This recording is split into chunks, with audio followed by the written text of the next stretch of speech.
अब scene shift होता है हमारे हीरो बेरजा ड्यूस की अंडरग्राउंड जेल की तरफ। वो पूछता है कि क्या हाइलियन को होश आ गया। साथ ही वो हाइलियन की रिकवरी स्पीड की तारीफ भी करता है। हाइलियन जवाब देता है, डेमन किंग, अगर तुमने मुझे यहाँ जिंदा रखा है तो जरूर तुम्हें मुझसे कुछ चाहिए, इसलिए घुमा फिराकर बात मत करो। बेरजा ड्यूस कहता है, चलो अच्छा लगा कि तुम सीधी बात करना पसंद करते हो। सच तो यह है कि मैं चाहता हूं तुम मेरे गुलाम बन जाओ। हाइलियन को थोड़ा अंदाजा तो था कि ऐसा कुछ होगा, और ईमानदारी से कहूं तो बेचारे की किस्मत ही खराब थी। फिर भी उसे यकीन नहीं हुआ और उसने पूछा कि क्या उसने कुछ गलत सुना है। बेरजा ड्यूस सोने से भरी एक थैली हाथ में लेकर कहता है, एक हीरो के सफर में बहुत खर्चा होता है ना? सैकड़ों लोगों का खाना, सिक्योरिटी, कागजी कार्रवाई, कवच और न जाने क्या क्या। आमतौर पर यह सारा बोझ व्यापारी और अमीर लोग उठाते हैं, क्योंकि अगर डेमन किंग हार गया तो सबकी चांदी हो जाएगी, लेकिन अगर हीरो हार जाए तो वो जिंदगी भर के लिए कर्ज में डूब जाता है। असल में यही इन हीरोज की हकीकत है, क्योंकि उन्हें अपनी मुहिम के लिए भारी इन्वेस्टमेंट लेनी पड़ती है, और इस बार सारा पैसा हाइलियन पर लगा था। मतलब साफ है, अगर वो वापस समाज में गया तो उसकी बुरी तरह लगने वाली है। हाइलियन ये सुनकर कांप जाता है, क्योंकि उसे पता है कि बात तो कड़वी है पर सच है। अगर वो यहाँ से छूट भी गया तो हारे हुए हीरो का ठप्पा लगते ही वो पूरी उम्र कर्ज चुकाते चुकाते मर जाएगा। वो पूछता है कि बेरजा ड्यूस को ये सब कैसे पता। तभी वहां ग्रेनाडा एंट्री मारता है और बताता है कि उसने ये सब बताया है। हाइलियन चिल्लाता है, ग्रेनाडा, तेरी हिम्मत कैसे हुई मुझे धोखा देने की? ग्रेनाडा पलटकर जवाब देता है, अबे ओए, धोखा तूने पहले दिया था, मेरी लाइफ बर्बाद करके। बेरजा ड्यूस उसे शांत करता है और कहता है, देखो, मेरे जैसा डेमन किंग तुम्हें कहीं नहीं मिलेगा, और इसीलिए तुम फेल हुए, पर जैसे मैंने तुम्हारी चालें समझ ली, तुम भी धीरे धीरे ढल जाओगे। तभी कहानी में मोड़ आता है, जब बेरजा ड्यूस एक अर्मेनियस ओर्ब दिखाता है। हाइलियन पूछता है कि ये क्या बला है। बेरजा ड्यूस बताता है कि ये एक मैजिक टूल है, जिससे वो अपने चमचों पर नजर रखता है। जैसे ही कोई इसे निगलता है, ये उसके दिमाग से जुड़ जाता है। इससे बेरजा ड्यूस को तुरंत पता चल जाएगा कि सामने वाले के मन में उसके लिए कोई नफरत तो नहीं है। ऊपर से वो बस एक इशारे से उस इंसान का दिमाग उड़ा सकता है। और हाँ, इस ओर्ब को बॉडी के साथ सेट होना पड़ता है।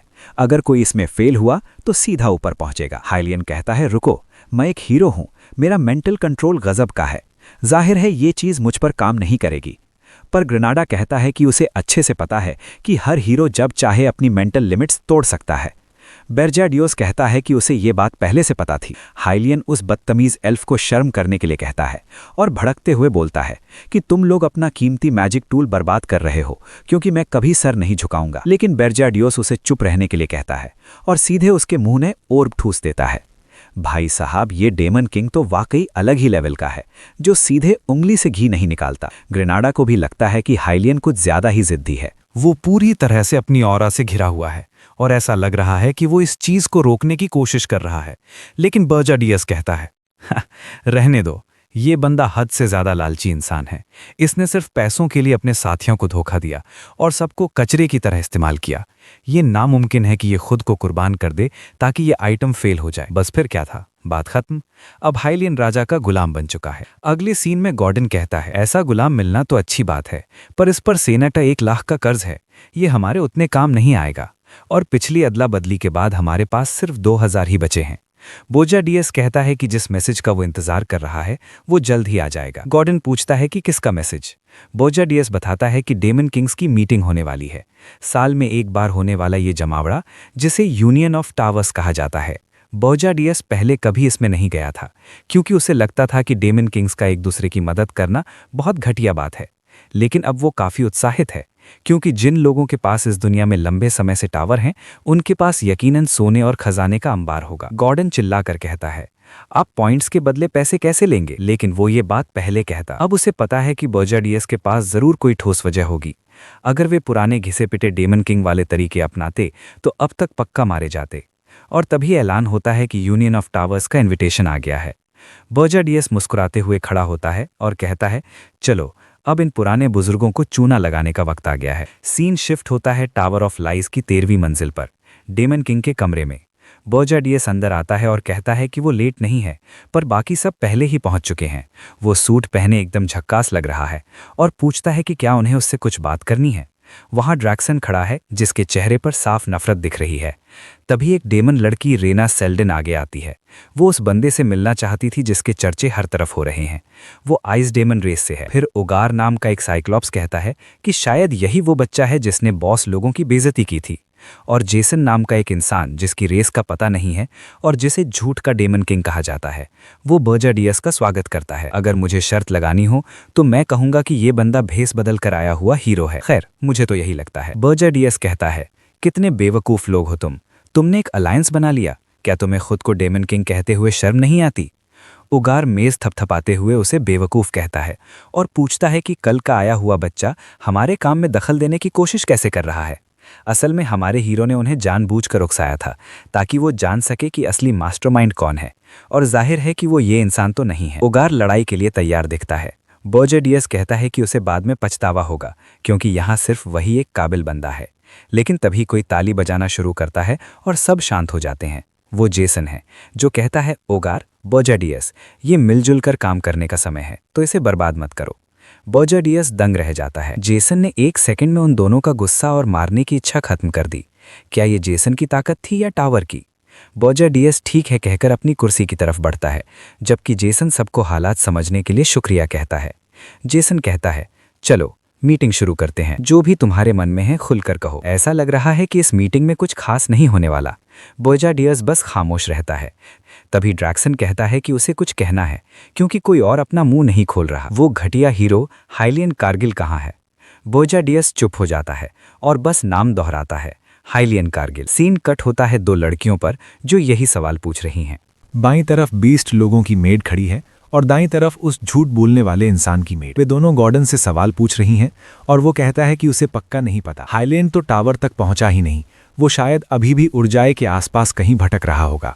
वहां मौजूद ह्यूमन और कहता है, बकवास मत करो, उसे इतनी दूर से ही टावर दिख गया होगा। लेकिन गॉर्डन कहता है कि उनका मामला अलग है। गॉर्डन जो कुछ भी कह रहा है जाहिर है वो सब बर्जा ड्यूस का सिखाया हुआ है। चूंकि हाइलियन को एक जासूस की तरह इस्तेमाल किया जाना है, इसलिए इस बात को राज रखना ही सबसे जरूरी है। गॉर्डन को लगता है कि उसके पास बात मानने के अलावा कोई चारा नहीं है, पर तभी वो अचानक चिल्लाने लगता है कि वो कमबाख्त डेमन किंग एक मुसीबत है जो कभी किसी की नहीं सुनता। जब भी बर्जा ड्यूस कुछ करना चाहता है तो उससे लाखों मुसीबतें खड़ी हो जाती हैं। वो अपनी भड़ास निकाल रहा है और उसे अच्छा भी लग रहा है क्योंकि आखिरकार उसे मन हल्का करने का मौका मिला। आसपास के लोग कहते हैं, हाँ भाई, डेमन किंग्स होते ही ऐसे हैं, सबके सब अजीब हैं। वे लड़कियां भी अपनी परेशानियों के बारे में बात करने लगती हैं और गॉर्डन को एहसास होता है कि उसे बस थोड़े इमोशनल सपोर्ट की ज़रूरत थी। वापस मीटिंग में ओर्क पूछता है, तुम्हें लगता है मैं तुम्हारी इस बात पर यकीन कर लूंगा? बर्जा ड्यूस कहता है, हाँ। वो इंसान चिल्लाकर कहता है, रुको, तुम मुझे ये बता रहे हो कि हाइलियन कारगिल तुम्हारे टावर तक नहीं पहुंची क्योंकि तुमने उसे पहाड़ की चोटी पर नहीं बनाया था? बर्जा ड्यूस कहता है कि ये सच है और वो किसी खास जगह पर टावर बनाने के लिए मजबूर नहीं है। लेकिन जेसन बेवकूफ़ नहीं है। वो कहता है, तो फिर रुको, हीरोज तुम्हारे टावर का शिकार कर रहे हैं और तुम उसकी रक्षा किए बिना यहाँ बैठे हो। तुमने अकेडमी में सीखा ही होगा कि अगर उन्होंने तुम्हारा टावर छीन लिया तो तुम पर हमेशा के लिए हार का धब्बा लग जाएगा। खासकर तुम बर्जा ड्यूस, तुम तो अपनी क्लास के टॉपर थे। हमारा हीरो कहता है, मेरे टावर की फिक्र मत करो, उसे बचाने का मेरा अपना तरीका है। और अब उसे जेसन से चिढ़ होने लगी है। जेसन मुस्कुराते हुए कहता है, ठीक है फिर, अगर तुम कहते हो कि सब ठीक है तो मैं इसकी जांच नहीं करूंगा। ड्रैक्सन चिल्लाते हुए पूछ रहा है कि क्या वो आग ड्यूक आकियन को कुछ समझता है? बर्जा ड्यूस कहता है कि उसे फर्क नहीं पड़ता कि वो बूढ़ा क्या कहता है। उसे लगता है कि वो यहाँ जितना चाहे झूठ बोल सकता है। उनके पास इसे सच साबित करने का कोई तरीका नहीं है और भले ही इससे उस पर शक बढ़ जाए, पर पोल खुलने से तो ये फिर भी बेहतर है। फिर भी अगर मैं होता तो मुझे चिंता होती। आप झूठ के टावर में हैं और ऐसा लगता है कि इस नाम का लोगों के झूठ बोलने से कुछ तो लेना देना होगा। बर्जा ड्यूस खुद को समझाता है कि उसे अपने असली मकसद यानी 1 लाख सोना हासिल करने पर ध्यान देना चाहिए। जेसन और उगार के बीच बातचीत जारी रहती है। साफ दिख रहा है कि यहाँ कोई ऊंच नीच का चक्कर है और जेसन सबसे ऊपर है। बर्जा ड्यूस बस चुपचाप सुन रहा है और जानकारी इकट्ठा करने की कोशिश कर रहा है, खासकर उन डेमन लड़कों के बारे में जिनके पॉइंट्स कम हैं। और ये खूबसूरत चमकदार आंखों वाली लड़की उस डेमन लड़के को घूरना बंद ही नहीं कर रही। कुछ देर बाद दो डेमन्स के बीच एक छोटी सी रोमांटिक मुलाकात होती है। वो पूछता है कि क्या बात है और वो जवाब देती है कि अब कुछ भी छिपाने की जरूरत नहीं है। जब से उसने उसके बारे में सुना था वो ये बात करना चाहती थी। बर्जा डीएस पूछता है क्यों, तो वो मुड़ती है और कहती है कि वो उसकी कुछ बातों से सहमत है। वो हैरान रह जाता है क्योंकि उसे अपनी पिछली लाइफ में याद नहीं कि रेना इस तरह की इंसान थी। वो कहती है कि उसे डेमन किंग के कायदे कानूनों से उतनी नफरत नहीं है जितनी उसे है, और वो उनमें से कुछ को मानती भी है, लेकिन उसका मानना है कि डेमन्स को थोड़ा लचीला होना चाहिए, खासकर राज करते समय। इसीलिए वो उससे मिलना चाहती थी। साथ ही उसे लगा कि अकेले में बात करना ज्यादा काम का होगा। हमारा हीरो थोड़ा हवा में उड़ने लगता है और पूछता है तो मेरे बारे में क्या ख्याल है। वो कहती है कि वो उतना बुरा नहीं है। फिर वो यहाँ तक कह देती है कि वो उसकी उम्मीद से ज्यादा हैंडसम है। लो भाई, यहाँ तो बिना बात के फ्लर्टिंग शुरू हो गई। उसने तो अपना व्हाट्सएप नंबर भी दे दिया। मेरा मतलब है मैसेज भेजने वाला पर्सनल कम्युनिकेशन पर्ल। जब तक वो डेमन किंग के उसूलों की बेइज्जती नहीं करता वो उसका साथ देगी। उसे आखिरकार कोई बात करने वाला मिला है और वो नहीं चाहती कि बर्जा डीएस इतनी जल्दी मर जाए। बर्जा डीएस पूछता है और वो झूठ का डेमन किंग, उसके बारे में तुम्हारा क्या सोचना है। वो कहती है कि उसे पढ़ पाना नामुमकिन है और वो उन दो बेवकूफ़ों से तो काफ़ी बेहतर है। वो चली जाती है और बर्जा डीएस सोचता है कि वो अभी भी उस पर भरोसा नहीं कर सकता, पर इस ट्रिप से ये एक अनप्रत्याशित जीत थी। वापस टावर की पहली मंजिल पर सब अपने अपने काम में लगे हैं। एरना सारा दिन खाना बनाती है और छोटा बौना अपनी मशीनें बनाने में मजे ले रहा है। वो उसके बनाए कुकीज खाता है और सोचता है कि भले ही ये खराब हों पर उसे खुश करने के लिए वो तारीफ कर देगा, लेकिन खाते ही उसके होश उड़ जाते हैं क्योंकि वे बहुत स्वादिष्ट हैं। उसे लग रहा है जैसे वो जन्नत में है। वो शर्मा जाता है जबकि एरना पूछती है कि कुकीज कैसी हैं। वो कहता है कि इनका कोई तोड़ नहीं है, उसने वाकई कमाल की चीज बनाई है। एरना बताती है कि उसने स्वाद बढ़ाने के लिए इसमें कुछ स्पोरेट सीड्स डाले हैं। बौना दंग रह जाता है, इतनी कीमती चीज सिर्फ कुकीज बनाने में बर्बाद कर दी। वो कहती है कि ये इसलिए ताकि भविष्य में वे एक दूसरे के करीब रहें, क्योंकि ऐसा लगता है कि वे शायद लंबे समय तक एक दूसरे को नहीं देख पाएंगे। वो कहता है हाँ, बात तो सही है। वो पूछती है कि क्या ग्रेनाडा को ये पसंद आएंगे। बौना कहता है कि शायद उसे उससे भी ज्यादा पसंद आएंगे। फिर वो पूछती है कि क्या डेमन किंग को भी ये पसंद आएंगे, लेकिन ये पूछते वक्त उसका चेहरा टमाटर जैसा लाल है, जो बौने को थोड़ा अजीब लगता है। जब बर्जा डीएस कमरे में वापस आता है तो सब जा चुके होते हैं। झूठ का राजा पूछता है कि क्या वो चाय पिएगा और कहता है कि उसे कुछ बात करनी है। वो उसे घूरता है और कहता है कि वो अच्छी तरह जानता है कि बर्जा डीएस को इंसानी पैसों की जरूरत है। हमारा हीरो सन्न रह जाता है और पूछता है कि उसका क्या मतलब है, पर उसकी असली चिंता ये है कि ये जानकारी लीक कैसे हुई। जेसन कहता है दोस्त, यहाँ नाटक करने का कोई फायदा नहीं है, मुझे ड्रैक्सन ने बताया है, तो चलो इन बेवकूफ़ी भरे खेलों में समय बर्बाद नहीं करते। वो खजाने का ढेर सामने रख देता है और कहता है चलो एक डील करते हैं, इंसानी पैसों के बदले डेमोनिक एनर्जी। बर्जा डीएस पूछता है कि उसका असली इरादा क्या है। जेसन कहता है बर्जा डीएस, तुम कैसी बातें कर रहे हो, मैं तुम्हारी ही तरफ हूँ। इस डील में फ़ायदा हम दोनों का है और हम दोनों को वो मिलेगा जो हमें चाहिए। लगता है उसकी चाल काम कर गई, क्योंकि अब हम टावर की पहली मंजिल पर हैं जहाँ सोने से भरे ढेरों के ढेर लगे हैं। हमारा हीरो कहता है जाओ हाइलियन, इसमें से 1 लाख उठाओ और यहाँ से दफा हो जाओ। हाइलियन को अपनी आंखों पर यकीन नहीं होता। वो पूछता है सच में तुम्हें इतने सारे पैसे मिल गए। बर्जा डीएस कहता है हाँ, लेकिन उसे ये सब छिपा कर रखना होगा। उसे इस बात का ध्यान रखना होगा कि किसी को पता न चले कि ये पैसा कहाँ से आया, वरना ये दोनों के लिए बुरा होगा। बर्जा डीएस के लिए तो ये और भी खतरनाक है, क्योंकि अगर दुनिया को पता चला कि उसका पैसा कहाँ गया तो जेसन उस पर हावी हो जाएगा, खासकर तब जब बर्जा डीएस को पता ही नहीं कि जेसन के दिमाग में चल क्या रहा है। तभी हमारा हीरो कहता है कि हाइलियन के बाकी सिपाही भी अब ब्लैक नाइट्स बन चुके हैं। प्लान ये है कि उनसे और भी ज़्यादा पैसे कमाए जाएं और वे कुछ समय तक उसका साथ देंगे।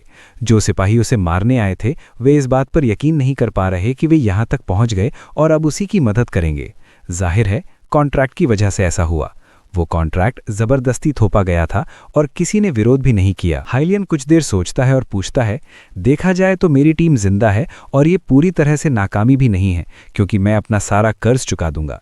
तो क्या इसका मतलब ये है कि मैं एक हीरो के तौर पर काम करना जारी रखूंगा? वो हाँफते हुए कहता है अरे बर्जा डीएस, अगर ठंडे दिमाग से सोचे तो मेरे लिए ये उतना बुरा भी नहीं रहा। मैं वाकई इस बिजनेस पार्टनर के साथ काम करने के लिए एक्साइटेड हूँ, लेकिन मेन हीरो उसे बस एक इशारा करता है जिससे उसका दिमाग 1 सेकंड में फट सकता है। वो बंदा जमीन पर गिरकर तड़पने लगता है और बर्जा डीएस साफ कर देता है कि वे पार्टनर्स नहीं हैं, यहाँ एक गुलाम है और दूसरा मालिक। हाइलियन के छोटे साथी कोने में खड़े होकर अपने नाखून चबा रहे हैं। हाइलियन को उम्मीद नहीं थी कि वो इतना बेरहम होगा। बर्जा डीएस बस इतना जवाब देता है कि उसे किसी सच्ची वफादारी की जरूरत नहीं है, अब निकलो यहाँ से और जैसा कहा गया है वैसा करो। मगर उससे पहले एरना उसे आवाज देती है और अपनी छोटी बहन हेलेना को एक चिट्ठी पहुंचाने के लिए कहती है। वो बंदा हैरान होकर पूछता है रुको, क्या तुम 13वीं राजकुमारी की बात कर रही हो? ये नामुमकिन तो नहीं है, पर तुम डेमन किंग का साथ क्यों दे रही हो? वो बस इतना कहती है कि उसका राज्य वापस जाने का कोई इरादा नहीं है, और हाइलियन जैसे बड़े हीरो को राजघराने के राज तो पता ही होंगे। हाइलियन रुकता है और सोचता है, तो क्या वो अफवाहें सच थीं? अगर ऐसा है तो वो समझ सकता है कि एरना ऐसा क्यों कर रही है।